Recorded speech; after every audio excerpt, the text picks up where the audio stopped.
Este mensaje no es nada fácil, porque para mí están siendo unos días muy duros.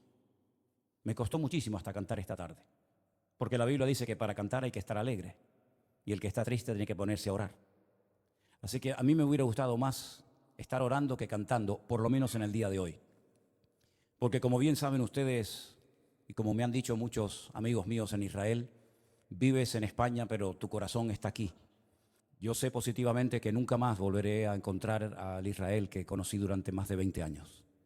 Las cosas van a cambiar completamente en Israel, en Oriente Medio y en el mundo entero. Porque esto no ha hecho más que empezar. Nunca más volveremos a sentir y a disfrutar como disfrutábamos caminando por las calles de Israel, aunque volveremos, si Dios, esa es su voluntad, volveremos y en cuanto se abra la frontera, el primero en coger un avión e ir para allá voy a ser yo. Pero sé positivamente que el mundo espiritual ha cambiado. ¿Saben que la palabra jamás, que tantas veces se ha oído en estos días, aparece 39 veces en la Biblia? 39 veces. La primera vez que aparece el término jamás, aparece en el libro del Génesis, cuando el Señor miró a la tierra y dijo que vio al jamás. ¿Sería aquello un acto profético? ¿Sería que el Señor miró a la tierra y dice que vio, en español dice violencia, pero dice que Él miró a la tierra y vio al jamás? Y lo va repitiendo 39 veces a lo largo de diferentes libros del Antiguo Testamento. Y dice que por ver el jamás en la tierra decidió destruirla y empezar de cero. ¿Será que tantas cosas que estamos viendo es el cumplimiento de profecías que se están cumpliendo delante de nuestros ojos y algunos cristianos no se han dado cuenta? Yo no suelo perder el tiempo escuchando lo que otros dicen en internet de mí o de nuestro ministerio. Sinceramente no tengo tiempo ni deseo perder mi tiempo en esas cosas cuando me dicen, ay, por ahí hay uno que está diciendo esto, por ahí hay otro. Pero en esta semana he recibido algunos mensajes, ¿no? Y concretamente hay un muchacho que, porque se ha puesto muy de moda utilizar la predicación de un pastor y ponerte al lado, ¿no? ¿Habéis visto esto? Se ha puesto de moda, ¿no? Fíjense, miren lo que dice, ahí viene la palabra, escuchen, atentos hermanos, se ha puesto muy de moda eso, ¿no? Y este muchacho pues cogió una predicación mía, muy honesto el hombre, ¿no? Pidiendo permiso previamente, ¿verdad? Y dice, yo no estoy de acuerdo con lo que este pastor de España dice, como si a mí me preocupara cuál es su opinión. Sinceramente no me interesa lo más mínimo cuál es su opinión. Y una de las cosas que dice, a mí me gustaría hacerle muchas preguntas a ese pastor español. Querido, si me estás viendo en esta tarde, cuando quieras, hazme todas las preguntas que quieras. Creo que soy una de las personas más fáciles de localizar del planeta Tierra. Vivo en la isla de Tenerife, concretamente en Santa Cruz de Tenerife. Nuestra iglesia está en la calle Garcilaso de la Vega, número 13. Cuando quieras puedes venir y te respondo a todas las preguntas que quieras, no hay ningún problema. Pero no mientas cuando dices que quieres hacerme muchas preguntas y no las haces. La palabra de Dios nos enseña que los últimos tiempos van a ser tiempos muy difíciles, muy complicados. Y el mensaje de hoy me va a costar un poco compartirlo porque hay tanto material sobre lo que quiero decir. Y yo me he dado cuenta que en los últimos años ha habido como una especialidad que se ha puesto de moda y son los predicadores que predican sin espada. Es decir, los predicadores que motivan a sus audiencias, a sus congregaciones.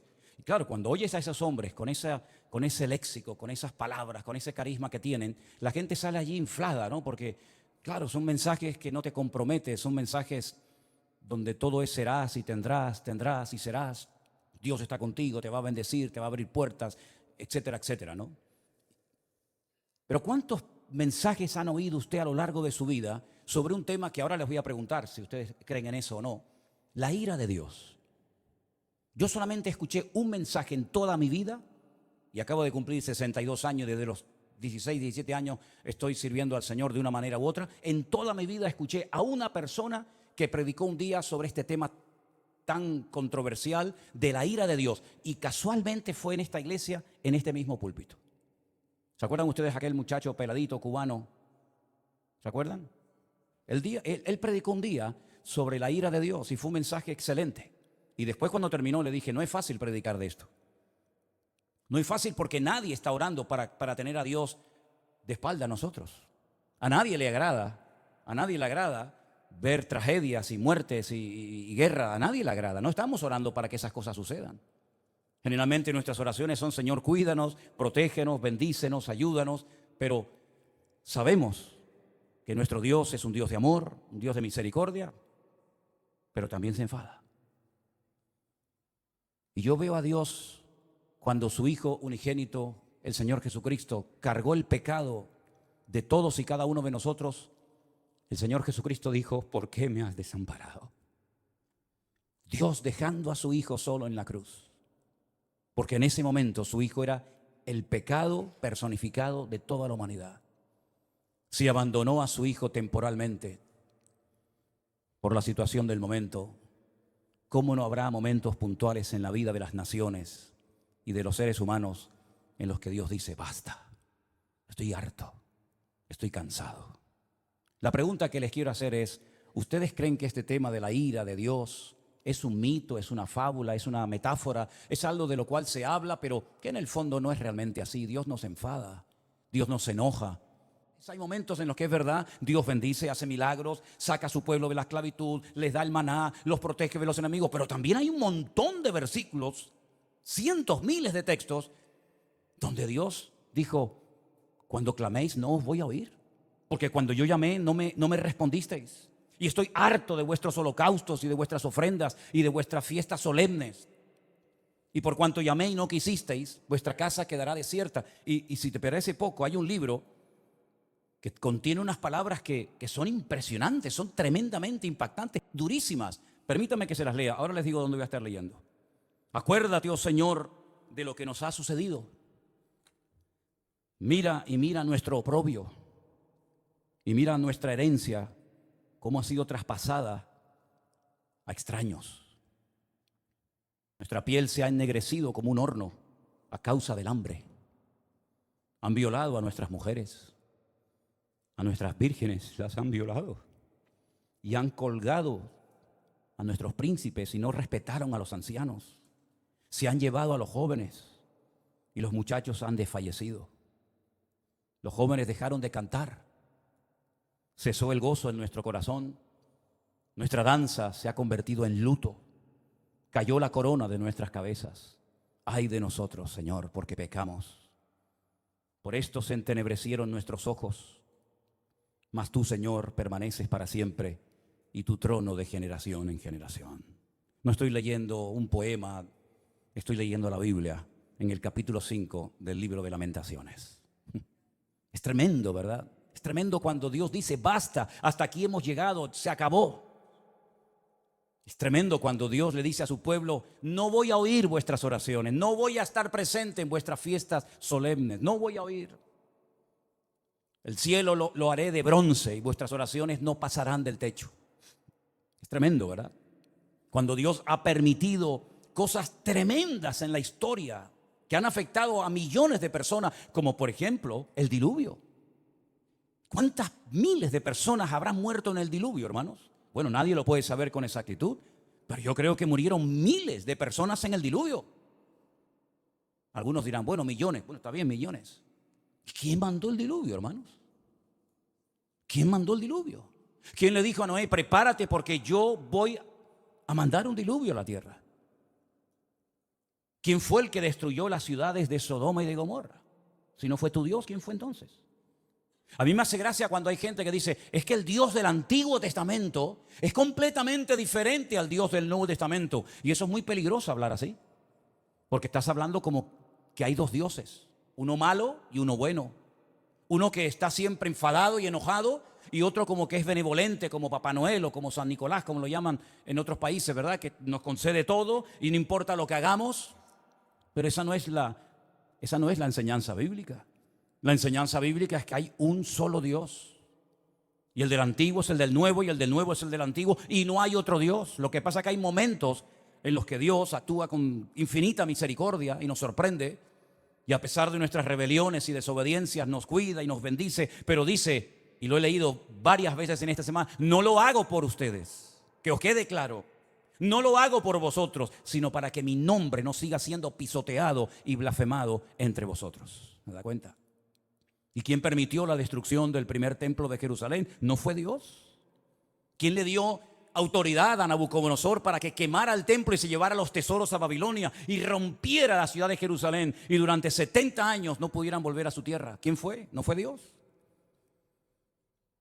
¿Y quién fue el que permitió la destrucción del segundo templo de Jerusalén, donde se cree que murieron 1 millón de judíos en la destrucción de la ciudad de Jerusalén?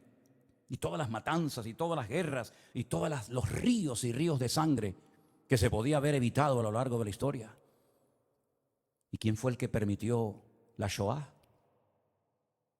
La Segunda Guerra Mundial. ¿Quién permitió todo aquello? Claro, hay predicadores que se han especializado en mensajes que motivan a la gente, ¿no? En mensajes de aliento, de ánimo. Hay tantos profetas y tantos pseudoapóstoles que cuando uno habla de la ira de Dios, del enojo, del enfado de Dios, como que se les mueve el piso porque dicen, no, yo no estoy de acuerdo con eso. Vuelvo a repetirle, yo no estoy en este lugar para que ustedes me aplaudan o me sigan o me admiren. Yo no estoy en este lugar para tener cada vez más audiencia y que la gente diga en los comentarios, estoy de acuerdo con usted, pastor, estoy de acuerdo. Y aunque estuvierais en contra, me da exactamente igual porque voy a seguir predicando lo que Dios dice en su palabra, independientemente de la reacción de la gente. En esta semana me han llamado miembro de Hamas, me han llamado nazi. En esta semana me han llamado de todo, porque no están de acuerdo con el mensaje sobre todo que di el domingo pasado y con la reflexión que di esta semana sobre estos acontecimientos. Pero yo quiero que una vez más vayamos a la palabra de Dios para que veamos que a veces la historia se vuelve a repetir. Claro, son otras personas, son otros nombres, otros momentos de la historia, pero se vuelven a repetir los mismos errores, pecados y defectos que otros cometieron. Vamos a comenzar a leer en Segunda de Crónicas, el capítulo 14. Y vamos a ver cómo Dios aguanta y soporta y tiene infinita misericordia, pero hay momentos en los que Dios tiene que hablar y actuar e intervenir en la historia. En el capítulo 14 de Segunda de Crónicas se relata la historia de un rey del sur de Judá llamado Asa. Era el hijo de un rey llamado Abías. Este rey, dice en Segunda de Crónicas capítulo 14, versículo 1, después Abías durmió con sus padres y fue sepultado en la ciudad de David. Y reinó en su lugar su hijo Asa, en cuyos días tuvo sosiego el país por 10 años. Si parece ser que durante 10 años estuvieron tranquilos, no pasó nada.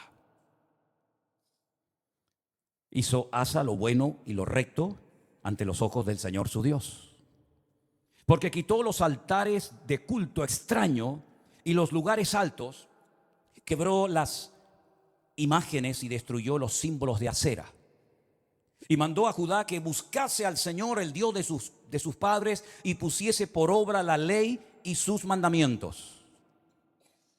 Quitó asimismo de todas las ciudades de Judá los lugares altos y las imágenes, y estuvo el reino en paz bajo su reinado. Edificó ciudades fortificadas en Judá, por cuanto había paz en la tierra y no había guerra contra él en aquellos tiempos, porque el Señor le había dado paz. Dijo por tanto a Judá, edifiquemos estas ciudades y cerquémoslas de muros con torres, puertas y barras, ya que la tierra es nuestra, porque hemos buscado al Señor nuestro Dios, le hemos buscado y Él nos ha dado paz por todas partes. Edificaron pues y fueron prosperados. Si se terminara la historia de Asa con este versículo, podríamos decir que Asa fue un buen rey, porque dice la Biblia que hizo lo bueno ante los ojos de Dios. Pero ¿dónde se prueba la fe verdadera de un creyente?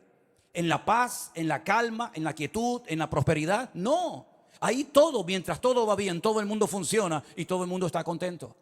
Dice que él era bueno delante de Dios y comenzó a hacer una serie de reformas y comenzó a fortificar ciudades y comenzó a hacer obras muy interesantes, muy buenas, necesarias también, pero porque había paz, no había guerra en el país. Pero llegó el momento que las cosas cambiaron. Y tuvo también Asa ejército con escudos y lanzas. Tuvo de Judá 300,000. Es curioso, ¿no? El mismo número de reservistas que Israel ha movilizado en estos días, 300,000. Y de Benjamín 280,000, es decir, tenía 580,000 soldados entre su tribu y la tribu de Benjamín. que traían escudo y entensaban arcos, todos hombres diestros. Versículo 9. Salió contra ellos Zera, etíope, con un ejército de 1.000.000 de hombres. 1.000.000 de hombres. Y además tenían 300 carros y vino hasta Maresa. Entonces salió Asa contra él, ordenaron la batalla en el valle de Cefata junto a Maresa, y clamó Asa al Señor su Dios y dijo, escuchen la oración: oh Señor, para ti no hay diferencia alguna en dar ayuda al poderoso o al que no tiene fuerzas. Ayúdanos, Señor Dios nuestro, porque en ti, ¿qué dice? Nos apoyamos, y en tu nombre venimos contra este ejército. Casi igual que las palabras que David pronunció cuando fue a pelear contra el gigante Goliat. Tú vienes contra mí con espada y jabalina, mas yo voy contra ti en el nombre de mi Dios. Ahora Asa casi dice lo mismo. Ayúdanos, porque en tu nombre venimos contra este ejército. Oh Dios, tú eres nuestro Dios. Que no prevalezca el hombre contra nosotros. ¿Qué pasó? Que el Señor, Jehová, deshizo a los etíopes delante de Asa y delante de Judá, y huyeron los etíopes, que eran 1.000.000 de hombres armados hasta los dientes, y además 300 carros de combate. Era humanamente imposible hacer frente y vencer a este poderosísimo enemigo, porque la desproporción era enorme. Tenían 580.000 hombres, pero el enemigo viene contra ti con 1.000.000 de soldados y no vas a poder hacer frente a esta guerra. ¿Qué fue lo que hizo Asa? Orar. Señor, ayúdanos. Nos apoyamos solamente en ti. Dios le respondió, sí o no. ¿Vio una contundente victoria? Sí o no. ¿Fue el enemigo derrotado? Sí o no. Bueno, con esta victoria ya Asa tenía que tener más que interiorizada y aprendida la lección de que si oramos, si nos apoyamos solamente en Dios, Dios siempre nos va a ayudar. No importa el momento, no importa la dificultad, no importan nuestras limitaciones. Nosotros nos apoyamos en nuestro Dios, que no conoce ningún tipo de limitación, y siempre el Señor saldrá victorioso. ¿Cuántos dicen amén? Perfecto. Al poco tiempo, capítulo 15, vino un tal Azarías, hijo de Obed, un profeta, digamos, ambulante, no muy conocido, pero dijo cosas muy interesantes. Salió al encuentro de Asa y le dijo: oídme, Asa y todo Judá y Benjamín. El Señor estará con vosotros si vosotros estuviereis con él. Y si le buscareis, será hallado de vosotros, mas si le dejareis, él también os dejará. Esto funciona así. Muchos días ha estado Israel sin verdadero Dios, sin sacerdote que enseñara y sin ley. Pero cuando en su tribulación se convirtieron a Jehová, el Dios de Israel, y le buscaron, él fue hallado de ellos. ¿Cuántos dicen amén? Es decir, la palabra que el Señor le está dando a través de este profeta al rey Asa es tremenda. Si siguen en esta línea, si siguen apoyándose en el Señor, si siguen confiando en Él y en su palabra, si no se apartan de su ley, de sus mandamientos, el Señor estará con vosotros. Ya os lo ha demostrado clarísimamente. No importa si viene 1.000.000 o 5 o 20, da igual. Tú mismo, rey Asa, has dicho en tu oración que tú ayudas tanto al poderoso como al que no tiene ninguna fuerza. Porque el ejército o la victoria no depende de nosotros, sino depende del Señor. Porque no es con espada, no es con ejército, es con mi Santo Espíritu, dijo el Señor. Y él lo vio, el Señor se lo demostró. Este hombre se animó tanto con aquella palabra, con aquella contundente victoria, que siguió haciendo cambios y siguió haciendo reformas tremendas en todo el país. La Biblia dice que llevó al pueblo a un momento, a una reunión muy solemne, versículo 11, o 10 si quieren. Dice que se reunieron en Jerusalén en el mes tercero del año 15 del reinado de Asa, y en aquel mismo día sacrificaron para el Señor del botín que habían traído, escuche esto, 700 bueyes y 7.000 ovejas. Aquello tenía que ser un río de sangre terrible. Sacrificar 700 bueyes y 7.000 ovejas, aquello tuvo que ser algo impresionante. Pero a él no le importaba darle todos estos sacrificios al Señor, porque él estaba contento, él estaba agradecido, porque él había visto la mano de Dios poderosa. Y además dice que prometieron, versículo 12, solemnemente que buscarían a Jehová, el Dios de sus padres, de todo su corazón y con toda su alma. Lo juraron delante de Dios. Se tomaron en serio este juramento.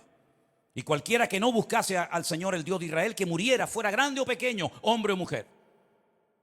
Juraron al Señor con gran voz y júbilo, al son de trompetas y bocinas.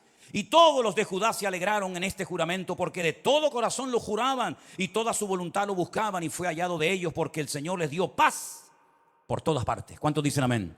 Va bien la historia, ¿no? Va bien, vamos bien, vamos bien. El hombre está siendo bendecido, el hombre está siendo usado, Dios está dando paz, Dios está respondiendo a su oración, el enemigo está siendo derrotado y humillado. Vamos bien, gloria a Dios, gloria a Dios. Hace una cosa muy interesante. Estaba el hombre tan entusiasmado y tan contento con su Dios que hasta a su propia madre la puso en su sitio. Miren lo que le dice a su madre, o lo que hace con su madre en el verso 16. Aún a Maaca, la madre del rey Asa, cuidado, no era una cualquiera, era su propia madre, la depuso de su dignidad,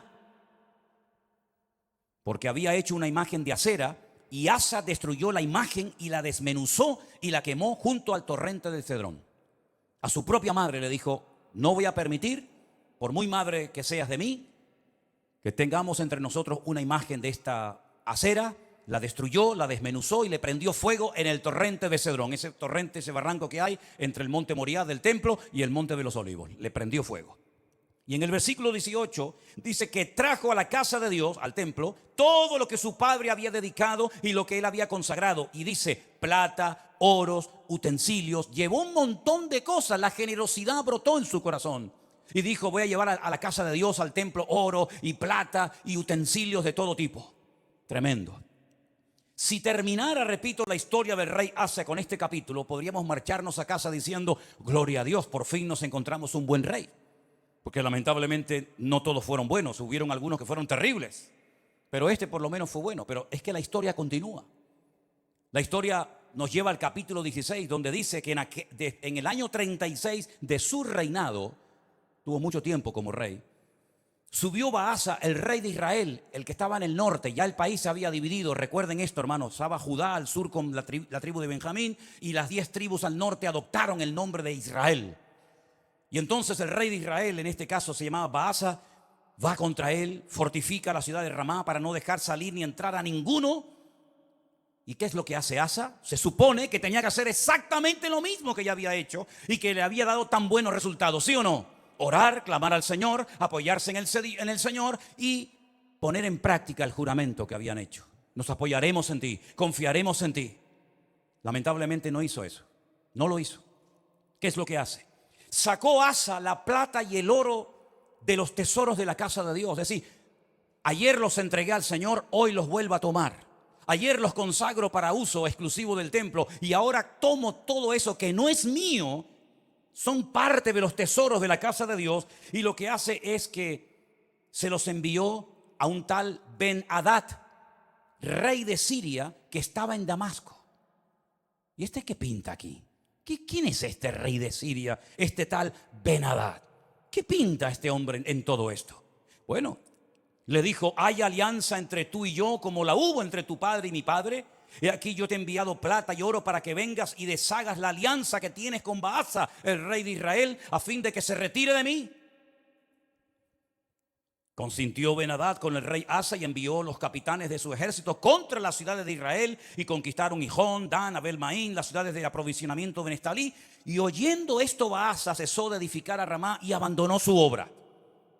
Entonces el rey Asa tomó a todo Judá, y se llevaron de Ramá la piedra, la madera con la que Baasa edificaba, y con ella se edificó la ciudad de Jeba y a Mizpa.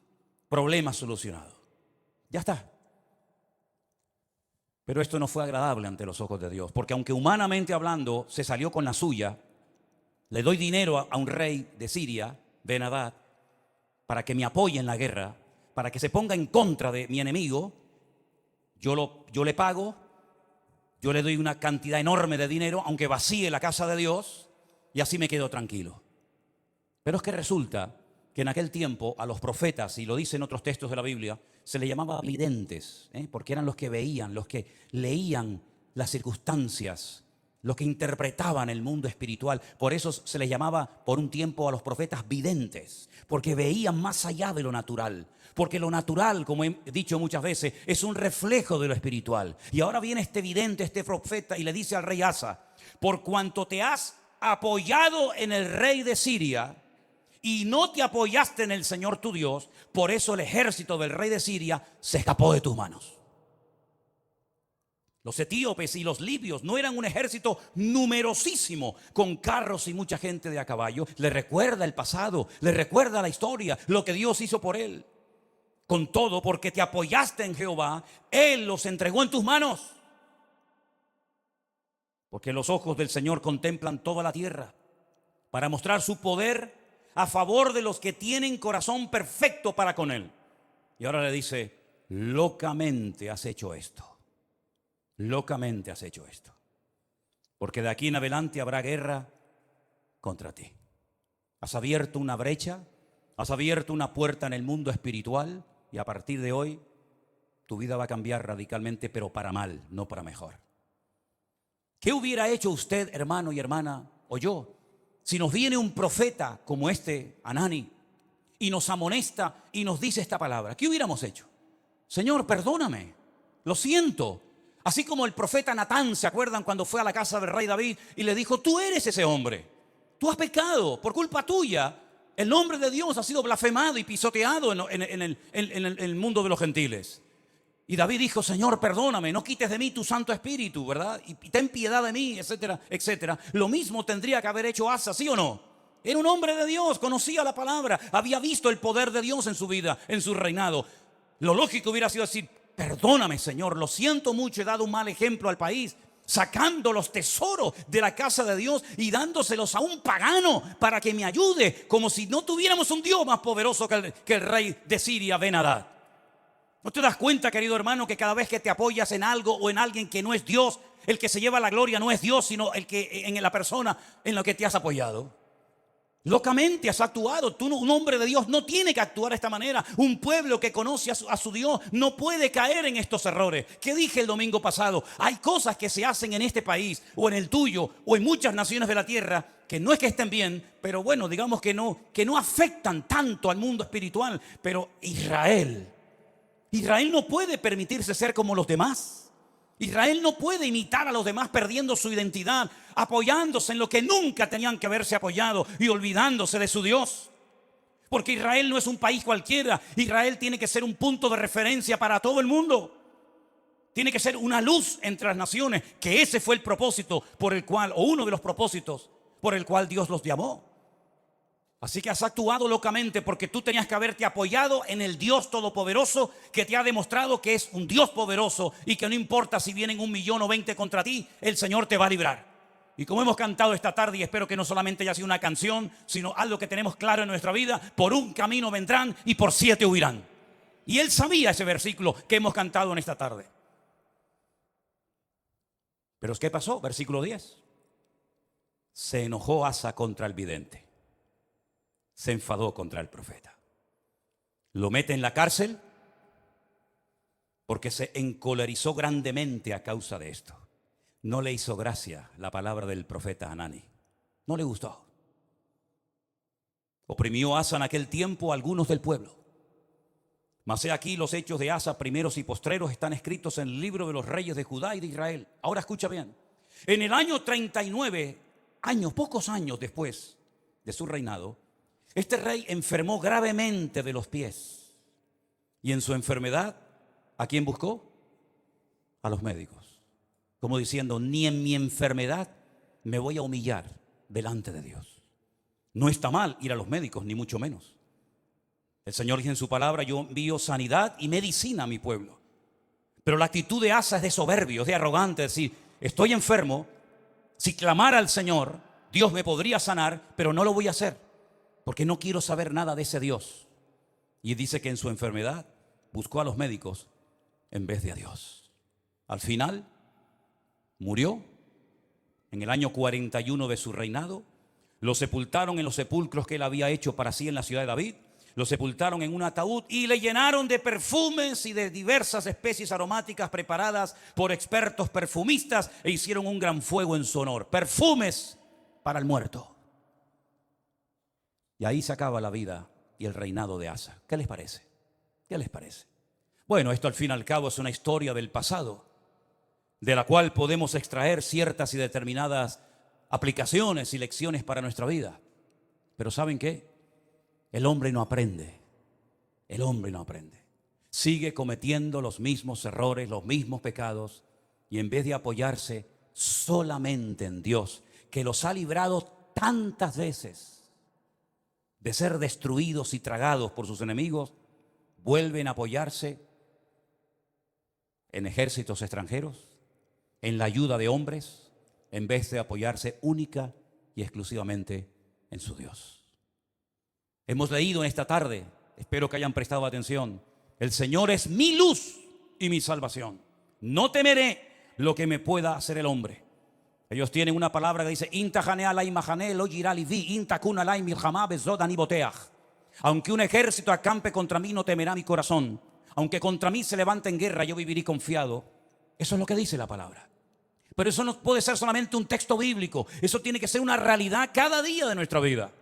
Dejemos por un momento a Israel a un lado. Tú cuando tienes problemas económicos y cuando tienes problemas matrimoniales o cuando tienes problemas de cualquier otra índole, ¿en quién te apoyas? ¿En quién pones tu confianza?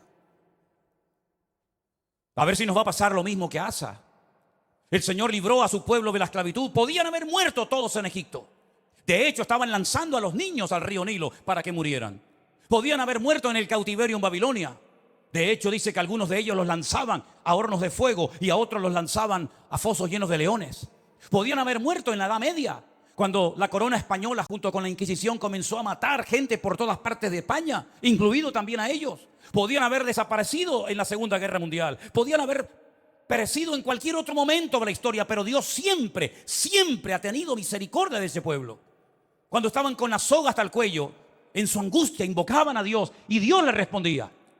Y han demostrado a lo largo de la historia que no importa si son poquitos o muchos, la mano del Señor siempre ha estado con ellos. En 1967, 5 naciones tremendamente poderosas con un odio tremendo contra ellos. Porque no solamente sus enemigos se conforman con echarlos al mar, como decían los jordanos en su momento, con echarlos al agua, sino con arrasarlos, que no haya ni un solo judío en toda la faz de la tierra, nunca más. Ya lo intentaron los griegos, lo intentaron los romanos, ya lo intentó mucha gente. Y en aquellos días, una semana de guerra para vencer a 5 naciones, a 5 potencias militares en 7 días. Y al 7º reposaron. Fue más que suficiente para demostrarle al mundo que el Dios de Israel es el Dios todopoderoso. Porque ahora no hacen lo mismo. Porque no claman a Dios. Uno tiene que tener una lectura diferente a lo que dicen los medios de comunicación, la prensa, la radio, la televisión, porque si no caemos en el mismo error de los demás. Hablamos como los demás, opinamos como los demás. ¿Qué es lo que está pasando allí ahora mismo? ¿Qué es lo que está sucediendo espiritualmente hablando? Que de eso no te va a hablar nadie. Te va a decir que se quedaron dormidos, te va a decir que se despistaron, te va a decir que estaban de relajo, de fiesta, te van a decir 20.000 cosas, que falló el Moshá, que falló el Chimbet, que falló todo. Pero ¿quién va a dar una lectura espiritual de toda esta cuestión? Nuestra fuente de información no es Internet. Nuestra fuente de información no son los periodistas. Nuestra fuente de información es la Biblia, es la palabra de Dios. ¿Cuántos dicen amén? Vamos a ir a la Biblia a ver qué es lo que nos dice, porque hemos visto que cuando una persona se apoya en Dios, no importa si viene 1.000.000 de soldados contra ti, tú lo puedes vencer. No importa si es un gigante enorme, profesional de la guerra, se le puede vencer. No importa si la ciudad tiene doble muralla, se le puede derrotar. Pero también la palabra de Dios nos habla muy claramente que a veces hay ciertas y determinadas circunstancias que frenan la bendición de Dios. En Isaías, capítulo 24, miren qué texto tan impresionante. Isaías capítulo 24, verso del 1 en adelante. Si quieren así lo leemos. He aquí que el Señor vacía la tierra y la desnuda, y trastorna su faz y hace esparcir a sus moradores. Sucederá así como al pueblo, también al sacerdote, como al siervo, así a su amo, como a la criada, a su ama, como al que compra, al que vende. Se está acoplando el monitor, hermano. Tienes que bajar el monitor. Hace rato se está acoplando. Al que presta, al que toma prestado, como al que da logro, así al que lo recibe. La tierra será enteramente vaciada y completamente saqueada, porque el Señor ha pronunciado esta palabra. Se destruyó, cayó la tierra, enfermó, cayó el mundo, enfermaron los altos pueblos de la tierra. Escucha bien el versículo 5. Ahí está la respuesta. Sube. La tierra se contaminó bajo sus moradores. No estamos hablando de Japón, no estamos hablando de Latinoamérica. Es el profeta Isaías hablándole al pueblo de Dios, hablando de su pueblo, de su tierra, y les dice: la tierra se ha contaminado debajo de vuestros pies. ¿En qué se basa el profeta para hacer semejante declaración? Ustedes han traspasado las leyes. Número 2, han falseado el derecho y han quebrantado el pacto sempiterno. Quédense con esas tres cosas. Falsearon el derecho, traspasaron las leyes y quebrantaron el pacto sempiterno. Aquí está la clave, mi hermano. Ahí está la respuesta que Dios da en su palabra. Por supuesto, estudié el texto en hebreo, y cuando dice leyes, dice Torot, porque está en plural. Si fuera la ley, diría Torah, pero como dice las leyes, dice Torot, las leyes de Dios. Las habéis traspasado, las habéis quebrantado. Falsearon el derecho, Hok. Hok es otra palabra que significa obligaciones morales, normas de convivencia. Las habéis quebrantado también. No solamente lo divino, lo religioso, la Torá, los Torot, los mandamientos inspirados por el Espíritu Santo, dados a través de Moisés en el monte Sinaí, los habéis quebrantado. No solamente eso, sino que también habéis modificado las normas, habéis manipulado vuestras obligaciones y habéis permitido ciertas y determinadas cosas que van en contra de la palabra que ustedes saben como pueblo de Dios que no se deben ni se pueden hacer. Y además de todo eso, lo que ha sucedido es que el pacto sempiterno, fíjate qué palabra tan interesante. Una cosa es eterno, otra cosa es sempiterno. Parece lo mismo, pero no es igual. Nuestro Dios no es sempiterno, nuestro Dios es eterno, porque no tiene principio ni tiene fin. Pero el pacto que Dios hizo con el pueblo de Israel tiene principio y no tiene fin. Por eso se llama un pacto sempieterno. No es un sinónimo, sino es una connotación diferente. Dice el Brit Olam. El Brit Olam en hebreo se ha traducido muy bien en esta ocasión por un pacto que tuvo un principio. ¿Dónde tuvo el pacto ese principio? Vamos a verlo ahora, para posicionarnos y ver a qué se refiere la palabra de Dios cuando dice que llegaría un momento en la historia en el que el pueblo de Israel quebrantaría los Torot, la ley de Dios, los Hok, las normas de convivencia, las obligaciones de un país, y además el pacto sempiterno. Ese pacto del cual está haciendo referencia a Isaías se menciona en el primer libro de la Biblia, el libro del Génesis. Cuando el Señor le dice a Abraham, tenemos que remontarnos a los tiempos de Abraham, espero que no se estén perdiendo, porque para mí es tremendamente interesante que ustedes entiendan esta porción y este mensaje hoy. El Señor le dice a Abraham: yo estableceré mi pacto entre mí y ti y entre tu descendencia por tus generaciones. Es decir, el pacto no termina con tu muerte. El pacto no termina cuando tu hijo se muera, Isaac, o cuando tu nieto Jacob muera, sino que será un pacto con toda tu descendencia por todas las generaciones, y yo seré tu Dios y el de tu descendencia para siempre. Este es mi pacto. Este es mi pacto, versículo 10. Este no es el pacto que Jesús hizo en el huerto, en Jerusalén, cuando dijo: tomad y comed, esto es mi cuerpo. No, ese no es. Este es otro pacto. Este es un pacto que está haciendo con Abraham, el padre de la nación hebrea. El pacto que Dios hizo con este varón, le dice: guardaréis entre mí y vosotros y tu descendencia después de ti. Será circuncidado todo varón entre vosotros. Es decir, siempre hay una señal de un pacto. ¿Cómo puedo yo demostrar que Dios ha hecho un pacto conmigo? ¿Cómo lo puedo demostrar? Bueno, Dios me dijo, ya, Dios te dijo, pero las palabras se las lleva el viento, como dice el refrán. ¿Cómo podía Noé demostrar que Dios había hecho un pacto con él? Cuando veáis el arco en las nubes, esa es la señal del pacto que yo he hecho contigo. Perfecto.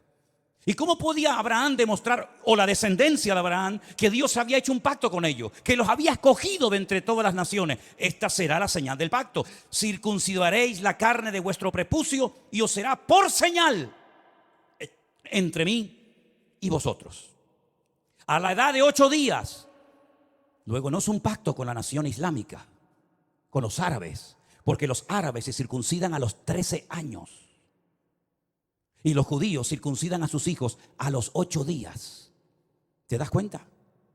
El pacto va a ser una señal que vas a llevar toda tu vida en tu carne, en tu cuerpo, y se la tienes que hacer al bebé a los 8 días por vuestras generaciones. El nacido en casa, el comprado por dinero, también los extranjeros que no fueren de tu linaje. Debe ser circuncidado el nacido en tu casa, el comprado por dinero. Estará mi pacto en vuestra carne por pacto perpetuo. El varón incircunciso, el que no hubiere circuncidado la carne de su prepucio, aquella persona será cortada de su pueblo, ha violado mi pacto.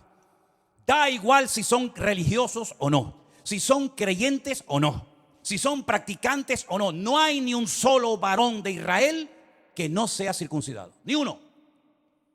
No van a la sinagoga, no leen la Torá, no practican los mitzvot, no se ponen los tefilín, no hacen ningún tipo de manifestación religiosa, pero a nadie se le ocurriría tener un hijo y no circuncidarlo. Eso no se negocia. Aunque te hayas casado con una chica no judía, jamás por amor a tu mujer no judía vas a decir, bueno, al niño no lo circuncidamos. No, lo han hecho en todas partes, en Egipto. En la Segunda Guerra Mundial lo hacían, a escondidas lo hacían, por la prohibición que los reyes católicos pusieron de que no se podía seguir circuncidando. Es la señal del pacto. Todos los hombres en Israel están circuncidados. Llevan en su carne la señal de que están bajo un pacto. Lo entiendan o no, ustedes se han metido debajo de un pacto. ¿Cómo se llama Israel? ¿Cómo se llama ese país? Israel, no. Estado judío de Israel. Es decir, estáis bajo un pacto que Dios ha hecho con vosotros, y lo creáis o no, lo entendáis o no, ustedes llevan en su cuerpo una marca como señal de que estáis bajo ese pacto. Isaías dice en el capítulo 24 que hemos leído en esta tarde: vosotros habéis quebrantado el pacto. Vosotros habéis traspasado las leyes y habéis falseado el derecho.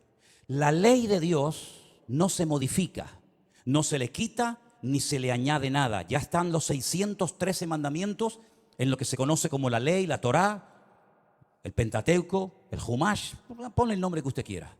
613 mandamientos, no se le quita ni se le pone nada. Si quieres saber cuáles son esos mandamientos, tienes ahí Génesis, Éxodo, Levítico, Número y Deuteronomio. Ahí están todos. Eso ya no se puede tocar, pero las normas, las reglas, tienen que ir en consonancia con la ley de Dios, ¿sí o no? ¿Quién se tiene que adaptar? ¿El hombre a Dios o Dios al hombre? El hombre a Dios, ¿no? Luego, cuando en la Knesset, ¿qué es la Knesset? La Knesset es el parlamento israelí, donde están todos los partidos políticos, los de derecha, los de izquierda, los árabes, todos están allí. En la Knesset se aprueban leyes, y esas leyes tienen que ir en consonancia con la palabra de Dios, porque ustedes están bajo un pacto y lo saben porque llevan la señal de ese pacto en vuestra propia carne. ¿Me siguen o no? Ok. Vamos a conocer al presidente del parlamento israelí. Se los presento a todos ustedes. Ahí lo tienen. El presidente de la Knesset de Israel se llama Amir Ohana. Presidente de la Knesset. Presidente del parlamento israelí. Judío, circuncidado, faltaría más. Veamos lo que nos dice la Wikipedia en su vida personal. El señor Amir Ohana y su pareja Alon Haddad formaron una familia homoparental con un hijo y una hija que concibieron a través de la subrogación gestacional de una mujer de Oregón, Estados Unidos. Sin comentarios. Gracias. Presidente del parlamento israelí. Vosotros habéis traspasado mis leyes, habéis pervertido el derecho y habéis quebrantado mi pacto. Alguien dijo, no es una frase mía, cuando nos distanciamos de Dios y de su palabra, ponemos nuestra vida en peligro. ¿No les parece a ustedes? Pero la palabra de Dios dice, sin santidad nadie verá al Señor. Llámese Israel, llámese sudamericano, llámese latino, llámese como se llama. Sin santidad nadie verá al Señor. No es un título, una nacionalidad, un pasaporte lo que nos salva, sino el apoyarnos única y exclusivamente en Dios y en su palabra. Pero ahora resulta que ya están tranquilos porque el tío Sam les ha dicho: yo estoy con ustedes. Antes se llamaba Ben-Hadad, ¿se acuerdan? Ben-Hadad. Ahora se llama señor Biden. Pero qué lástima que no haya un Ananí en Israel hoy por hoy. Porque si Juan el Bautista levantara la cabeza y entrara al parlamento israelí, bueno, ya entró en su época, ¿no? Cuando aquel rey llamado Herodes, ¿se acuerdan? ¿Se acuerdan del rey Herodes? Aquel títere, aquel monigote que ni era rey ni nada, pero lo habían nombrado los romanos, le habían dicho: tú vas a ser el rey de Israel. Qué valientes fueron los magos de Oriente, ¿se acuerdan? Cuando vienen seguramente en un viaje de días, de semanas o tal vez de meses, y llegaron a Belén, al Herodión, donde vivía el rey Herodes, y le dijeron: venimos a adorar al rey de los judíos, porque su estrella hemos visto en el Oriente. Y Herodes habrá dicho: ¿el rey de los judíos soy yo? No, tú eres un estrellado. Nosotros venimos a ver aquel que es digno de recibir toda honra y toda gloria. Y dice que cuando llegaron, se postraron y lo adoraron, ofreciendo sus tesoros de oro, incienso y mirra. A ese rey perverso y terrible llamado Herodes, llegó un día Juan el Bautista, que algunos habrán dicho: cállate la boca, no digas nada.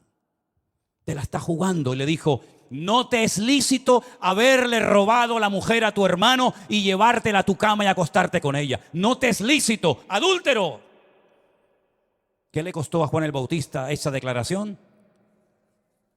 La cabeza. El rey Herodes quiere hablar contigo. Jesús dijo: decidle a esa zorra.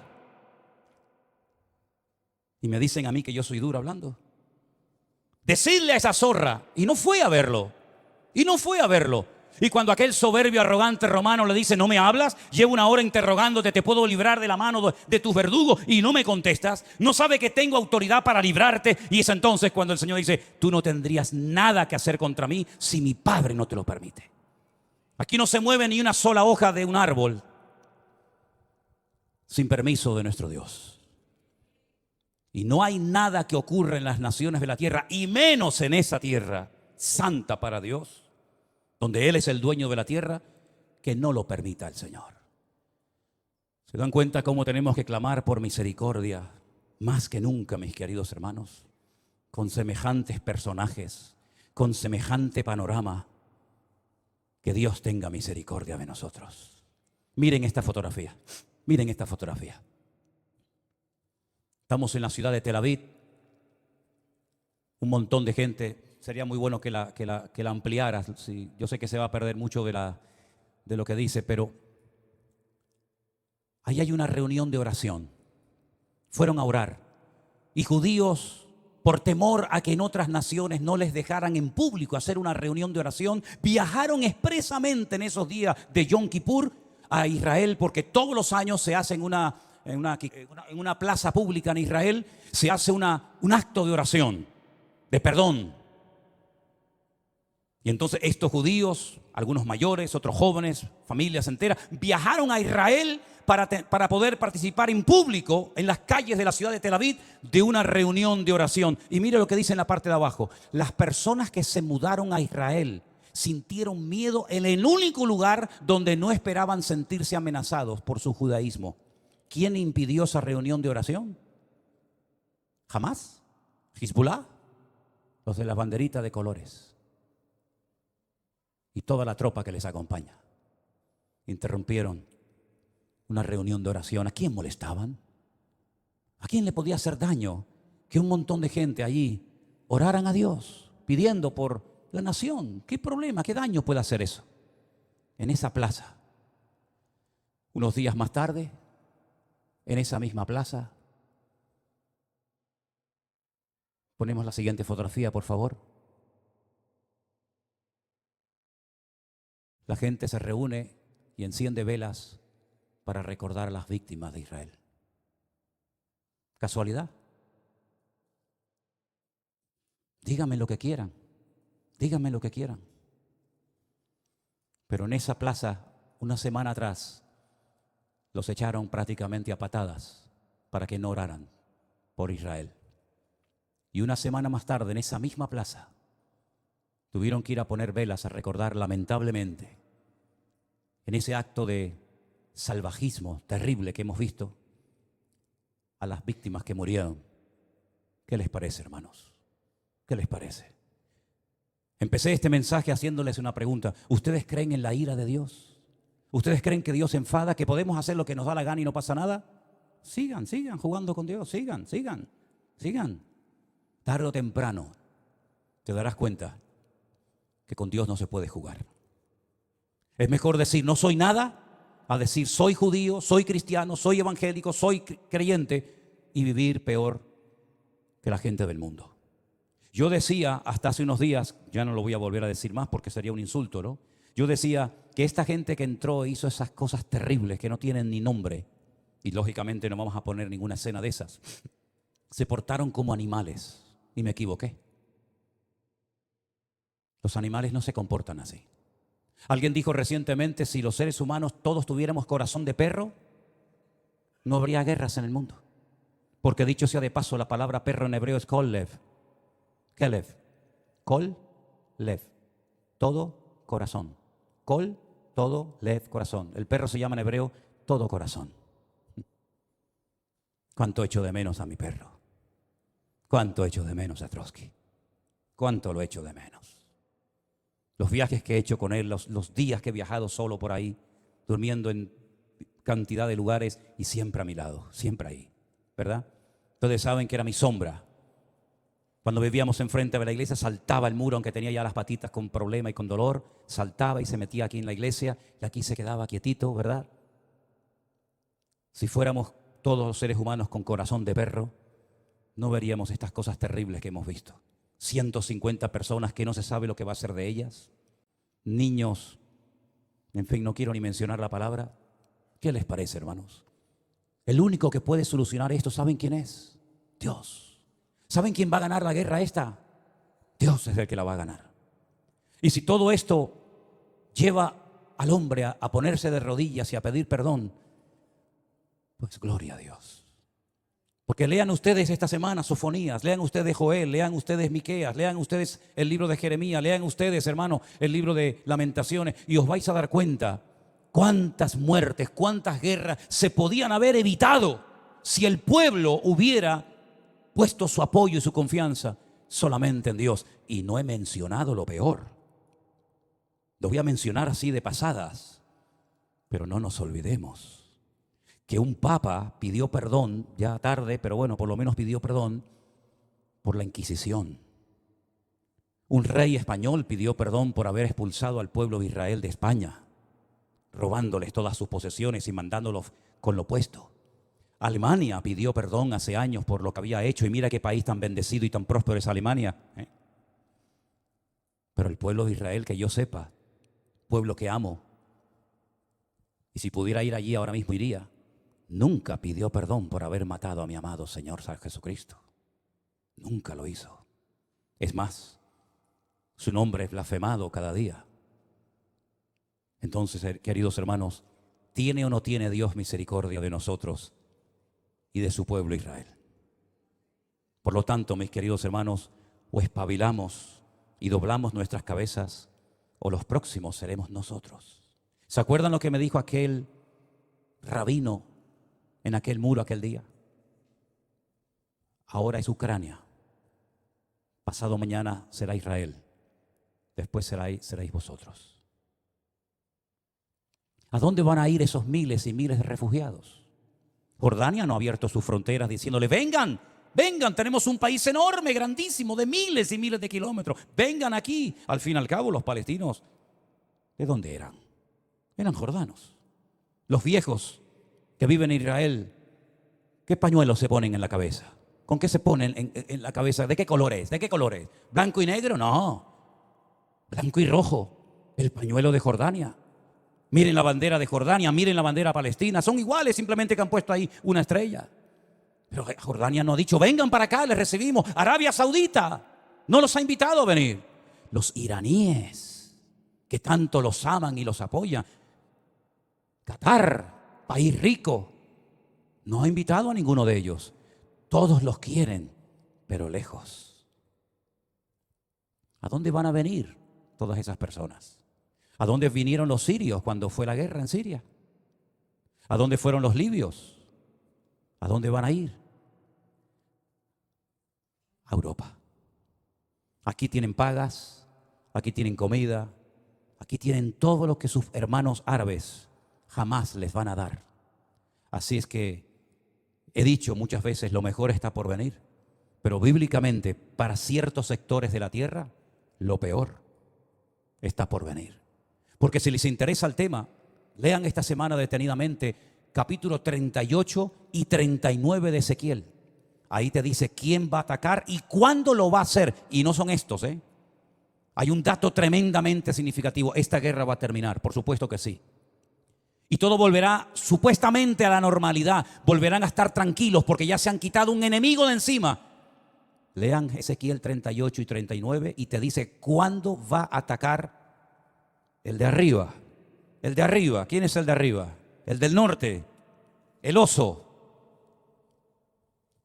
Te dice cuándo van a hacerlo y cómo va a morir y el tiempo que tardarán enterrando muertos. Es impresionante. Es que la Biblia es el periódico de mañana. Por eso hay que leerla y escudriñar las Escrituras. Así que Dios tenga misericordia de nuestras vidas. Amén, hermanos.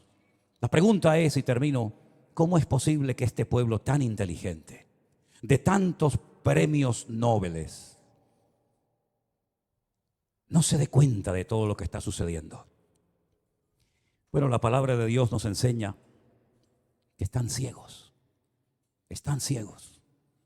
Lamentablemente la ceguera de Israel es tan tremenda, que por inspiración del Espíritu Santo, un profeta dijo de ellos lo siguiente, y con esto termino. Isaías capítulo 29. Deténganse y queden maravillados. Cegaos, embriagaos, pero no de vino, y tambalead, pero no de sidra, porque el Señor derramó sobre vosotros. ¿A quién le está hablando Isaías?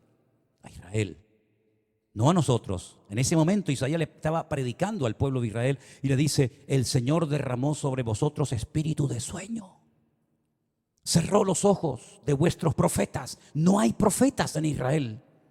No hay profetas. Ellos dicen que los únicos que pueden tener Ruach HaKodesh, es decir, al Espíritu Santo, son los profetas. Y como no hay profetas, el Espíritu Santo no está en Israel. Lo dicen ellos.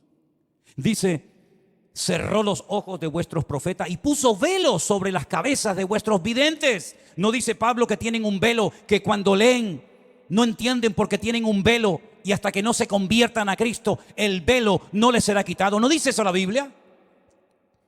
Toda visión os será como palabra de libro sellado, el cual si dijeren al que sabe leer y le dijeren, lee ahora esto, él dirá, no puedo porque está sellado. Y si le dijere, si se le diere el libro al que no sabe leer, diciéndole, lee ahora esto, dice, no sé leer. Dice el Señor, escuchen bien esto. Esto es una sentencia tremenda. Este pueblo se acerca a mí con su boca y con sus labios me honra,